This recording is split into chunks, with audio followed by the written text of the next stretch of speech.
look at the DocuWare system. So as we get into here, now you can see with DocuWare on the screen, there's two areas that we have to work with, our right side and our left side. Our right side is our document viewer. We can view several different document types within the system. If we can't view it, it doesn't mean we can't store it, because we can still store it and then you can open it up natively inside of the program it's with. So I don't know the exact number right off the top of my head, but there's hundreds of documents that are able to be viewed in DocuWare. I challenge for you to open up a demo and give it a shot yourself. And if there's one that's not, just let me know. As you're working with your documents, we're going to have this toolbar. This toolbar allows me to do things I may need to do on paper, but I'm going to do it electronically. Make an edit to the document. Maybe I need to print it out and put it somewhere else. Maybe I need to do some reversing. Maybe I need to do some annotation on it. Maybe I need to add a box, put an arrow, put a little sticky note that says sign here. Anything you could do on paper, we want to mimic it electronically, and our toolbar is going to give us the ability to do that. Even with large documents, navigation between the document, it could be 400 pages. So we need to be able to navigate and find what we're looking for inside of that document. On the left-hand side, this is what we call the mothership. This is where all the heavy lifting is going to be done. And the way I like to talk and describe this is it's a left to right approach. You start from the left with your trays, and you start working your way down the line until you're completed. So as we go through this document, we're going to talk about search, lists, tasks, folders, and forms as I go along. I'm not going to introduce it all to you all at once, because it's not all the time where you need to jump in and just go straight to something. There's always a process that has to happen for it to get there in that determination of why it's in that area. So we're going to talk about how it all works in that piece. So the first area we're going to talk about is our document trays. Now you can have as many document trays as you need. You need 50, we'll put 50 document trays in there. But this is the beginning of the organization and helping you determine what needs to happen with that document, where it's going, and is there anything else that needs to apply to that document as well. So we're going to start with our human resources, and we have a pay slip here that we need to store inside of DocuWare. Now you're probably saying, Tech Innovator Mike, how did that pay slip get here? Well, I'm not going to leave you hanging. I'm going to bring that to you. Don't worry. So with DocuWare, we can do multiple ways of capturing information. We can do drag and drops. You can see I can grab this document, I can move it around. I can do the same within a folder structure as well. So if I bring up my Explorer here, and I have something called Libya mileage, I can grab, bring that over, and just drop that into my tray automatically. So that's one way we can do that. So if you already have it on your system, you can bring it right over and drop it into the tray that you need to work with. You can also hit import, and this will bring up your Explorer on your computer, and you can go out and grab what needs to be grabbed, and now you can import that into your system as well. You can connect to a local scanner and do a twain. Maybe you're on the road and you need to connect one of those small scanners. You push it through, and now you can bring that up into your tray as well. Most common method is actually scanning the folder or Outlook. So with the folder, you can take any scanner, an MFD or a small desktop scanner, and you can scan to a folder on a server or on your computer, and then DocuWare watches that folder and brings it in to our tray. And then thirdly, later in the series, is also going to be the Outlook integration. Within Outlook, we can automatically bring stuff in, or you can control what comes in as well inside of your Outlook with your inboxes. And we'll be talking about that later in the series as well. But right now, our payslip is here, so we're going to double click this and open it up. You can see how it now comes up on the right-hand side inside of my viewer. Real easy for us to work with, just like it is on our desk. Now, what we want to do is store this document inside of our filing cabinet. And the way we do that is we use stored dialogues. These stored dialogues allow us to determine that organization of, hey, where does this document need to reside?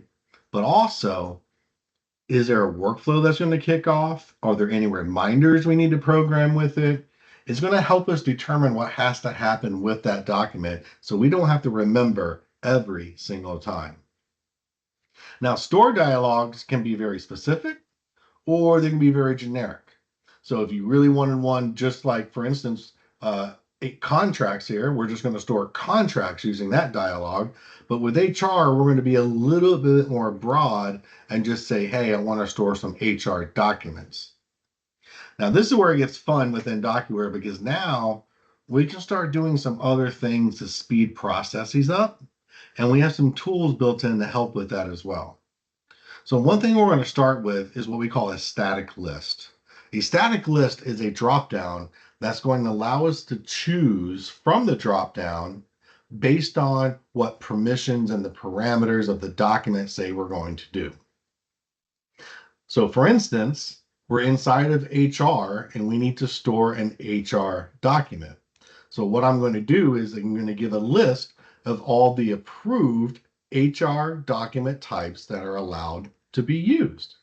And in this case, we have a pay slip that falls under payroll. So the document type is going to be payroll. Now, we want to capture the rest of this information going down. And you're probably going to be like, Mike, this is where typing comes in. So you're going to start typing in the name of the employee. Well, what if I said you just take your mouse and you highlight Peter King, and then it drops automatically over on the left? That's what we call one-click indexing. So now I can take this information and tell it that my subject is a payslip with this date on it. Whoops, payslip, space, with that date. Payslip, payslip, with the date already in of the document, and then any other information that we need to capture, we can do. So for instance, here, there's something that sticks out to us, and it's called overtime pay. So we want to verify that overtime pay is allowed on this pay slip. How are we going to do that? Well, we're going to come into our request feedback and say, yes. And what's going to happen when I hit store is it's going to kick off a little mini workflow that says, hey, I need to make sure that this is okay to use. And you're going to be able to tell that by a big red 1 that pops up on your DocuWare side. Now, I can see a lot because I'm in God mode here, so I can see that this is already happening. But when I click on the request feedback, this is now directed to HR or to a very specific person, depending on your workflow, to get this verified. So now I'm the person who's receiving this request and looking at this, and I'm going to verify that I needed to send to someone to review. So in this case, I'm going to choose Peter King because he is the CEO of our fictitious company. And the decision I'm requesting is this an approval or a comment? And this is really an approval. Do you approve the overtime? Now, I wish I had a way to quickly do that, but we could also put some drop downs in here if we really wanted to. Once I have that determined that I needed to go to Peter King, that workflow will now send it to Peter King so he can approve and make that comment automatically. So here inside of my task, you can see feedback requested, assigned to Peter King. And when we open it up, everything is here for him to review and make a decision of approved. Yes. Confirm. Now that will go back to HR, documented, audited, and says that it's now stored away within our system itself. So here's coming back to me for feedback provided. The decision is made. I can officially confirm that that is now done. Now, what happens when we need to go back and find that document later down the road? And that's where search comes in. Trades were to store, workflows were tasked for approvals. Now in search, we can now come in and start searching for our documents that we're looking for. Just like we did with the document trays, we can build different searches inside of cabinets to narrow down what we're looking for. So if I wanted just the default HR cabinet, I could just have a default HR cabinet. If I wanted one just for payroll, I could have one just for payroll. It would be HR payroll search. But since I don't have one just for that, what we're going to do now is just come over here to our document type, and I want to turn on something called filtering. What filtering is going to do in the long run is read our cabinet and let us know what documents are in there. So that way I won't have to go payroll, search, and now payroll comes up. That filter button is going to speed up this process in the future because it's only going to show you what's in the cabinet, not what possibly could be in the cabinet. So that's going to be a really big tool when you go to search, especially with a large cabinet with a lot of information. Now that I found my document, there's also a stamp on it as a visual audit trail to say that M. Marino submitted on 2/18, feedback was provided, it was approved, and the comment was yes. So everything we need to know is there with that document. But if I ever need to get into more of the history, I can show all of the history of the document, what happened automatically in the workflow with the document, and then if there was any editing or any changes within the document as well. So this goes back to your audit trail, making sure you know the who, what, when, where, and why with notes. That full audit trail will always be available with all of the documents. And that is how you get a document into DocuWare using one-click indexing. Now let's do another document. Let's jump over to contract management.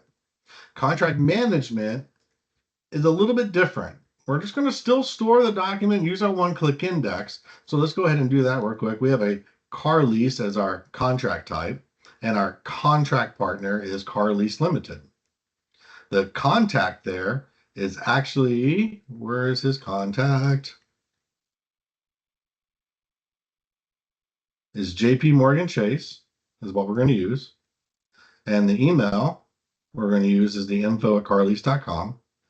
The subject is leasing contract number 202347111. Now, once we get that part figured out, filled out, here's where the real information starts. We'll go ahead and highlight the date and capture that information. But now we need to know the start date and the end date of the contract. Why do we need to know that? So that way we can track when we need to review this contract in the future. So right now, the scenario is this contract's done. Now my contract manager is storing the contract so that way it can be in the system and we don't miss this end date right here. So what we're going to do is set a reminder date in the future when you need it. That could be 30, 60, 90, 120, 180, whatever your parameters are as a company. I'm going to cheat just a little bit and put today's date on here as I hit store. Now, by doing that, we're going to get another component at the top of our list to pop, and that's called lists. Inside of lists, you can now see the one popping up under contract reminders. So what's that telling me is, hey, you stored a contract at a certain time and date. You also said that it needed to be reviewed a certain time before the expiration. So now we have that contract. We've been told that it has to be reviewed. So we're ready to execute that moving forward. So what we're going to use here, instead of executing a workflow, we're going to use something called stamps. With my stamps, you can see that I have several different permission sets that I'm allowed to use, from editing, reminder, remove reminder, request feedback, restrict the editing, or has it been officially signed? Right now, what we're going to work on is request a feedback. A feedback is going to allow me to set, just like we did with our first document, but now it's going to allow me to kick off a workflow to send this to someone for an approval. So once again, here's my task. How it took off with the big red one. Let's go open up my task and see what it's asking me to do. It's asking me to choose where this needs to go. So we're going to send this back to Peter King, and we're going to say, hey, we need you to make a comment here. And we say, do we want to renew this lease? And we're asking because we either renew this or get a brand new one and get something else in the system. So now we're going to get this ready to go out to Peter King. It's going to go and leave and go to Peter King's box. He's going to get an email alert saying, hey, you have a task that needs to be completed. And as we log in here, you can see Peter King has his task with all of the stamps that needs to be on there so far in these empty spots. He can make his decision. He is going to make commented of no. Please get new rates on new lease. We'll hit confirm. So now that document is now back into the workflow and coming back to my contract manager to say, hey, we need to get a new lease on this. So what we're going to do is now we're going to change the reminder date is the first thing we're going to do. And we're going to change it. We would change it out to another day, but we're going to, again, change it to the day and pretend that we're being reminded, because now her job is, or his job is, to reach out to the lease company, get a new contract in place, get new documents. So if they haven't contacted this person back, that's where this stamp is going to come into play as well. So now that we've changed that date as well on top of everything else, it's going to pop in our reminders as a new one. So now we have the new one pops up that says, oh yes, I did work on this. I have the new paperwork. Let's remove this from the reminder list. And also this contract has now been signed. By doing those stamps, we keep changing the status so that A, it removed it from our reminder list, and then B, it is now an executed, completed document because we hit signed. We had new documents attached to this, and now we can move forward with this lease. So far, pretty simple, right? Using simple things that we use all day, pushing documents through electronically, making our life a little easier. Let's go one more step further. Let's add more automation to this. So instead of one-click index and instead of drop-down selecting boxes, let's have DocuWare do it itself. So now we're going to move into what's called one-click indexing. Intelligent indexing, where it's automatic. You can see that it's grabbed a lot of information on the left-hand side for us. Only thing we really need to add is this an invoice in? Do we need a reminder? And do we need an approver? And in this case, we're going to set it as Elizabeth Cash. Because DocuWare knows where to find this information, we train it with the one-click indexing, and it learns where this information is moving forward. So for instance, the document number, which is the invoice number, it knows that we're looking for something very similar because I've clicked on that number just like that in the past. And what we're going to get are these little red, yellow, and then they turn green once it validates that it's 100% accurate, that the information is correct. The reason for the color code is so that way the worker in the beginning can see that if it's red or yellow, that something may be off and we need to review it. If it's green, we know DocuWare is completely confident that it retrieved everything that it needed. In this case, we're going to go ahead and kick off that one more workflow for Elizabeth Cash by saying that she needs to approve this document before it goes any further into the system. So as it starts coming up, you can see the approval, the assign to. Now we can get in here and she can either approve or reject. Now what's cool about this part of the workflow is this decision tree can be any decision you want it to be. Approval, reject, kick back, send to someone else, need peer review, anything in that respect. That's why when we say we can mimic anything you do on paper electronically, the workflow, we can mimic it to do that for you as well. But in this case, she's going to say ready to be sent, accounting, and then she can approve the document for it to be stored within DocuWare. Now, in later series, we're going to talk about how we take that data and we do much more with it by sending it into multiple layers of approvals, tying it with POs, tying it with invoices, putting in geocodes, cost centers, and then automatically dumping it into accounting systems like QuickBooks, Sage, or Dynamics. We'll talk about that in the next segment in our series. So stay tuned for that. Keep hanging in with me. But as you can see, that was a 1, 2, 3 thing. So now I'm done. And then if I come back over here, whoops, sorry, not travel expenses, But if I come back into accounting, I can now do a search for invoice in because my filter's on. So it's showing that the only thing in my cabinet is an invoice. And you can see it is IT Experts Limited, and it was approved by accounting that it was ready to be processed. It's there for our review. Now it's there for us to find whenever we want, when we need it. Very simple, very easy, no typing, automation, AI technology, using it for more than what is being used today as Google searches, using it to be a more productive tool within your organization. The last thing I want to show you today is what we call our travel expenses form. It doesn't do justice to what Forms brings to the table for DocuWare, but it does show that we have a lot of different features here that can be available to use. So you can see we have our start date and our end date. Anything with a star says it's mandatory. We can put an auto date up here for when it was being submitted. If the user is in DocuWare, we can select who that user is. If not, I can modify the form to make it strictly a public-facing only form, and then the user can type in their information. If you're dealing with multiple currencies, this is able to choose what currencies you want to use from a drop-down list itself. We also have radio buttons within our forms. We can choose to say yes or no to this personal use vehicle, and when I say yes, you can see other questions pop up so we don't waste space on the document.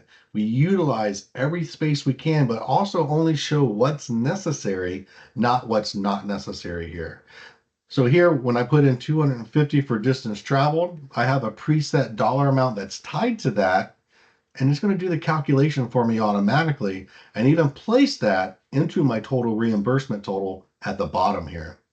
Now, if I needed to add another area, so let's say that I spent the night on the 13th, and we're going to say we'll say Orlando, since I'm in Florida, Orlando, and this is going to be for a customer visit. But this is also going to be for lodging. You can see there's many choices in this drop down from lodging, meals, parking, tolls, vehicle rental, whatever that may be you're going through. And this was customer visit, not visit for setup. And then at that point, I can put in how much it was for the hotel, but also attach that receipt. So by clicking on browse, I'm going to bring up my Explorer, and I can just add in my document that I need to attach, whatever the permission sets are, and then hit submit. Once I hit submit, that's all I really needed to get going here, because everything else will go in the DocuWare for approvals. Whoops.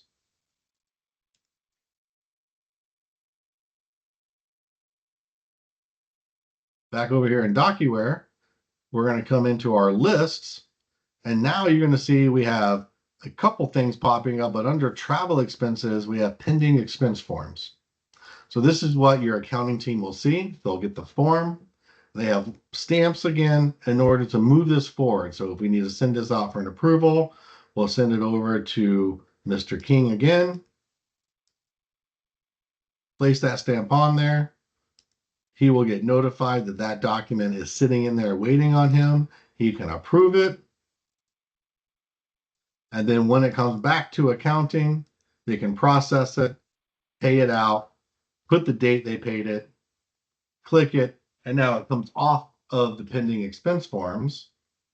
And if the user has a login to DocuWare, they will see in their system that the status is done, all the approvals, and they know they can be awaiting for it on the next check or when expenses are paid. Less than 3 minutes, we filled out in a form, set it up, and reapproved. Now, I don't expect it to happen that fast every time, but just to show that it can go really quick if someone's sitting behind their DocuWare and alerted for what's going on. Well, everyone, that's our first segment of diving into DocuWare using the base solutions. We talked a lot about using our document trays to start our organization, capturing the documents we need to use. We talked about searching and how searching can be drilled down by using our drop downs and how you can find your documents really quick. We talked about how lists are there to help you be organized when new things come up for inside of the system that need to be attended to that are not in workflows. Tasks are your workflows of items that need to be attended to. The one thing we didn't show was folders. Folders is another way of looking at the information from search. Instead of going in the search and picking your information, you can just kind of go into folders and drill down to the specific area you're looking for, just like you would on your computer. It's a different perception, a different perspective if someone wants to look for something differently. I still prefer the search so I can drill down to what I'm looking for in a very specific manner and not be clicking on several folders all the time. I do want to thank everyone today for your time. I do appreciate everyone showing out today.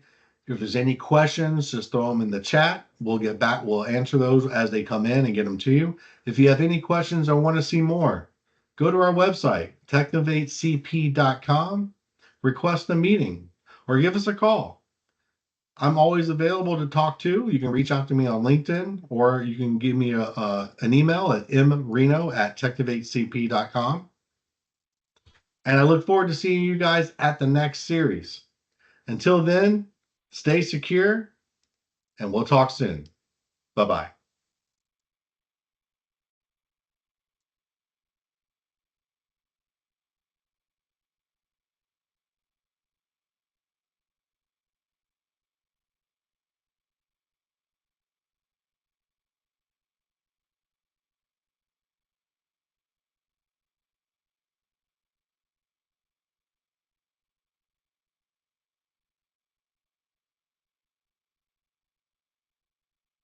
I'm gonna go ahead and end the event for you.